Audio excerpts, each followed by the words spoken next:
మనం మంచిర్యాల వెళ్దాం. అక్కడ మా ప్రతినిధి నరేష్ మనకు అందుబాటులో ఉన్నారు. అక్కడ ఏదైతే సింగరేణి ఎన్నికలు ఇప్పటికే ప్రచారం జరుగుతున్నటువంటి పరిస్థితి, 27వ తారీఖున ఎన్నికలు కూడా ఉన్నటువంటి నేపథ్యం కనిపిస్తుంది. 13 ప్రధానంగా యూనియన్లో పోటీలు ఉన్నటువంటి పరిస్థితి కనిపిస్తుంది. ఈసారి యువ ఓటర్లు యువత ఎక్కువగా పోటీ ఉన్నటువంటి పరిస్థితి కనిపిస్తుంది. సో ప్రభావం చాలా ఎత్తు వరకు ఉన్నటువంటి పరిస్థితి కనిపిస్తుంది. ఈసారి కాంగ్రెస్ పార్టీ కూడా గెలిచిన తర్వాత జరుగుతున్నటువంటి సింగరేణి ఎన్నికలు కావడంతో గతంలో ఎన్నికలకు సంబంధించి షెడ్యూల్ వచ్చిన తర్వాత ఆగినటువంటి పరిస్థితులు కూడా ఉన్నాయి సింగరేణి ఎన్నికలు. సో ఈసారి ఎన్నికలు జరుగుతున్నాయి. ప్రధానంగా నరేష్, ఎలా ఉండబోతుంది పరిస్థితి? అక్కడ ఇప్పటికే శ్రీధర బాబు కూడా భేటీ అయినటువంటి పరిస్థితి కనిపిస్తుంది. అక్కడ ఉన్నటువంటి సిఎల్పి ఆఫీసులో కోల్డ్ బెల్ట్ ఏరియాలోని ఎమ్మెల్యేలతో ఆయన భేటీ అయినటువంటి పరిస్థితి కనిపిస్తుంది. సో ఎలా ఉండే అవకాశం కనిపిస్తుంది?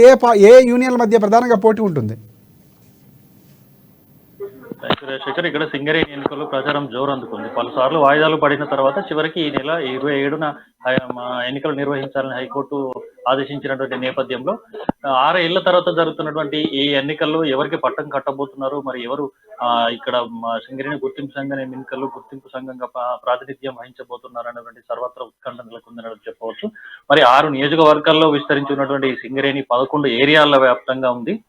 అయితే ముఖ్యంగా చూసుకుంటే మంచిర్యాల జిల్లా వ్యాప్తంగా మన చూసుకుంటే శ్రీరాంపూర్, మందమరి, బెల్లంపల్లి ఏరియాలు మన జిల్లా పరిధిలోకి వస్తాయి. మరి దీనికి సంబంధించి 13 యూనియన్లు పోటీ చేసినటువంటి ఈ క్రమంలో నూతనంగా అంటే సింగరేణి వ్యాప్తంగా ఉన్నటువంటి మొత్తం కార్మికులు 39,832 మంది కార్మికులు ఉన్నారు. మరి దీనికి సంబంధించి ఈ కార్మికుల్లో నూతనంగా ఉద్యోగాలు సాధించినటువంటి యువత ఎక్కువగా ఉన్నట్టుగా మనం చెప్పుకోవచ్చు. అయితే దీంట్లో వారసత్వ ఉద్యోగాల పేరును కావచ్చు, లేకపోతే సింగరేణి సంస్థ ద్వారా రాత పరీక్ష ద్వారా ఎన్నికైనటువంటి క్రమంలో కూడా సుమారు దాదాపు 39,000 ఉన్నటువంటి కార్మికులు 16,000 మందికి వరకు కూడా యువ కార్మికులు కూడా మనం దీంట్లో ఓటు హక్కు వినియోగించుకున్నారని చెప్పుకోవచ్చు. అయితే ఈ క్రమంలో ఎక్కువ శాతంగా యువతే ఉంది. మరి గతంలో ఉన్నటువంటి ఎవరైతే సీనియర్ కార్మికులు ఎవరైతే ఉన్నారో వారి తండ్రుల స్థానంలో వారి వారసత్వ ఉద్యోగాల పేరున ఉద్యోగం పొందినటువంటి నేపథ్యంలో గతంలో వారైతే ఏదో ఒక యూనియన్ లో అనుబంధంగా ఉండేటటువంటి వారు, ఏదో ఒక యూనియన్ లో సభ్యత్వం పొందినటువంటి వారు, అలాగే యూనియన్ పరిస్థితులు, యూనియన్ విధి విధానాలను బట్టి వారు ఏ ఒక్క యూనియన్ కు ఓటు వేసుకోవచ్చనేటువంటి నిర్ణయం స్వతహాగా తీసుకున్నటువంటి పరిస్థితి ఉంది. మరి ఇప్పుడు ఈ క్రమంలో యువత ఎక్కువగా ఉద్యోగాలు సాధించినటువంటి నేపథ్యంలో ప్రతి ఏరియాకు సుమారు 500 నుంచి 1000 వరకు మన యువత ఎక్కువగా ఉద్యోగాలు సాధించినటువంటి వారు ఉన్నారు. దీనిలో ముఖ్యంగా ఇటు సీనియర్ కార్మికులు ఆలోచించినట్టుగా కాకుండా యువత కొంచెం ప్రస్తుతం ఏదైతే అభివృద్ధి కార్మికుల సంక్షేమం గురించి ఆలోచించినటువంటి పార్టీకి ఎక్కువగా మద్దతు తెలిపేటటువంటి పరిస్థితులు కూడా ప్రస్తుతం కనిపిస్తున్నాయి.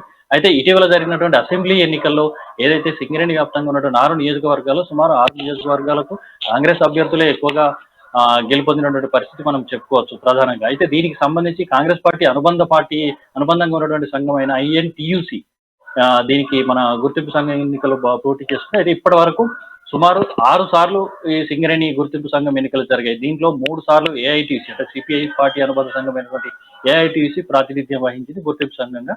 తదనంతరం TBGK 2 సార్లు ప్రాతినిధ్యం వహించగా INTUC ఒక్కసారి మాత్రమే జరిగింది. మరి ఈసారి ఎలాగైనటువంటి ఖచ్చితంగా ఇప్పుడు కాంగ్రెస్ పార్టీ అధికారంలో ఉన్నటువంటి ఈ నేపథ్యంలో ఖచ్చితంగా గుర్తింపు సంఘం ఎన్నికల్లో పోటీ చేసి భారీ మెజారిటీతో ఇంతకుముందు ఎమ్మెల్యేలు ఏ విధమైనటువంటి మెజారిటీ ఉత్సాహంతో గెలుపొంది తమకు మద్దతు కల్పిస్తారనే ఆశాభావం వ్యక్తం చేస్తూ INTUC ప్రచారంలో దూసుకుపోతుంది. అయితే గనుల వద్ద చూసుకున్నా కూడా INTUCకి ఎక్కువగా మద్దతుగానే కనిపిస్తూ ఉంది, పరిస్థితులు కనిపిస్తూ ఉన్నాయి.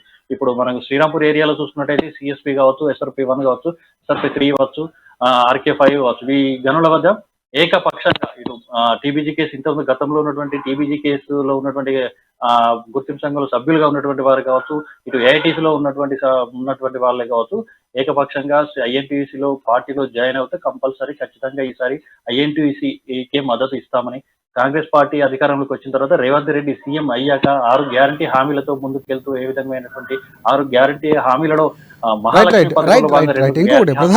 అమలు చేశారు. నరేష్, ఇంకోటి మీరు మాట్లాడుతూ కాంగ్రెస్ పార్టీకి సంబంధించి కూడా అనుబంధంగా ఉంది. ఈసారి ఖచ్చితంగా విజయం వచ్చే అవకాశాలు ఎక్కువగా కనిపిస్తున్నాయి. ముందు నుంచి కూడా అదే అనిపిస్తుంది. ఇది కూడా అసెంబ్లీ ఎన్నికలు తలపిస్తున్నటువంటి వాదన కూడా ఉంది. సో ఇంకోటి, ఎన్నికల ఏర్పాట్లు ఎలా జరుగుతున్నాయి, పోలింగ్ కేంద్రాలు ఎక్కడెక్కడ నిర్వహించారు, దీనికి సంబంధించినటువంటి డీటెయిల్స్ చెప్పండి. దీనికి సంబంధించినటువంటి గనుల వద్ద ఏ గనికి సంబంధించినటువంటి ఏరియాల్లోనే ఆ గనికి సంబంధించి కార్మికులు ఓటు హక్కు వినియోగించుకునేందుకు పోలింగ్ కేంద్రాలను ఏర్పాటు చేశారు. మరి దానికి సంబంధించి కౌంటింగ్ ఉదయం 7 గంటల నుంచి సాయంత్రం 5 గంటల వరకు పోలింగ్ నిర్వహించే విధంగా అధికారులు ఏర్పాటు చేస్తున్నారు. అయితే దీనికి సంబంధించి కౌంటింగ్ కేంద్రాలు మాత్రం ఏరియాల వైజ్గా ఒకే ఒక ప్రాంతంలో నిర్వహించారు. ఇప్పుడు శ్రీరాంపూర్లో CEO ఉన్నది, ఏర్పాటు చేశారు. మందమరిలో కానీ, బెల్లంపల్లిలో కానీ, స్థానికంగా ఉన్న సింగరేణి అనుబంధం సిఆర్ఓ క్లబ్ లో కూడా వారు కౌంటింగ్ కేంద్రాలను ఏర్పాటు చేసి పోలింగ్ జరిగినటువంటి తేదీలోనే అదే రోజు పోలింగ్ ముగిసిన అనంతరం సాయంత్రం 6 గంటల నుంచి ఫలితాలను పోలింగ్ కౌంటింగ్ చేసి ఫలితాలను వెల్లడించనున్నారు. మరి దీనికి సంబంధించి ఇప్పుడు సింగరేణి వ్యాప్తంగా ఉన్న అధికారులు ఆర్ఎల్సి సూచనల మేరకు అధికారులు అన్ని ఏర్పాట్లు కూడా పూర్తి చేశారు. దానికి సంబంధించినటువంటి కౌంటింగ్ కేంద్రాలను కూడా అధికారులు పర్యవేక్షించి పరిశీలించినటువంటి ఇప్పటికే జరిగింది.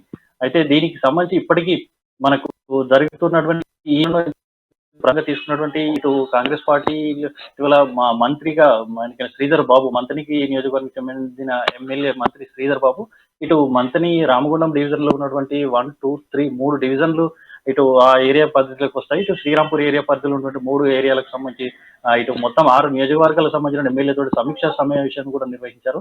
ఇప్పుడు ఏదైతే అసెంబ్లీ ఎన్నికల్లో ఏ ఉత్సాహంతో అత్యధిక మెజారిటీ తోటి కాంగ్రెస్ అభ్యర్థులను గెలిపించారో అదే ఉత్సాహంతో గెలిపించే విధంగా ఇటు ఐఎన్టీసీ నాయకులు జనరల్ సెక్రటరీ అయిన జనక్ ప్రసాద్ తో పాటు ఏరియాల ఉపాధ్యక్షులతో కూడా సమీక్షా సమావేశం నిర్వహించి దానికి సంబంధించినటువంటి వివరాలు కూడా తెలుసుకున్నారు. ప్రచార వివరాలు ఏ విధంగా సాగుతున్నాయి, కార్మికులు ఎవరైతే ఉన్నారో వారిని మన పార్టీలోకి ఇచ్చినటువంటి గుర్తింపు సంఘంగా గెలిస్తే ఏ విధమైనటువంటి హామీలను ఇవ్వబోతున్నాం. ఇటు 25 లక్షల వడ్డీ లేని ఇంటి రుణంతో పాటు ఇటు గ్రాడ్యుయేటీ పెంపు, తదితర మౌలిక వసతులు గనుల వద్ద మా కార్మికులు ఏవైతే ఇబ్బందులు ఎదుర్కొంటారో మౌలిక వసతులతో పాటు గ్రాట్యుటీ సీలింగ్ వంటి పలు అంశాల పైన కూడా వారు చర్చించి వారి హామీలను విస్తృతంగా మన ప్రచారం చేసి కార్మికులను నమ్మకాన్ని కలిగిస్తూ ఖచ్చితంగా ఈసారి గుర్తింపు సంఘం గెలుపొందే విధంగా దిశానిర్దేశం చేసినట్టు కూడా మనకు ప్రస్తుతం తెలుస్తా ఉంది.